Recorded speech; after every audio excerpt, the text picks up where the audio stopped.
Welcome to Man Does Tech, where I solve the problems you didn't even know you had.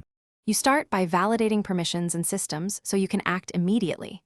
Confirm you have domain admin or a delegated account with auditing enabled, and list the domain controllers and management tools you'll touch. Next, define your lockout thresholds. Set failed attempt count, reset window, and duration, so policies are consistent.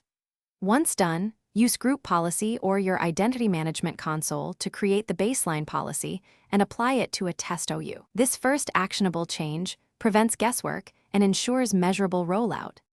Now you implement the policy through controlled deployment. Apply your lockout policy to a test OU, integrate with privileged access management, and ensure MFA is enforced for high-risk accounts. Configure your SIEM to ingest logs from domain controllers and the PAM solution so you can correlate failed authentication trends. While policies are live, set thresholds for alerting on lockout spikes and suspicious source IPs. This lets you iterate on settings based on real behavior rather than assumptions, reducing false positives. Finish by rolling the policy out in waves, communicating with help desk and stakeholders, and documenting every setting and approved exception so teams know the escalation path.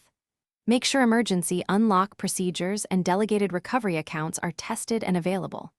If users still get locked out, check common culprits: cached credentials on workstations, scheduled services with old passwords, and legacy devices without modern auth.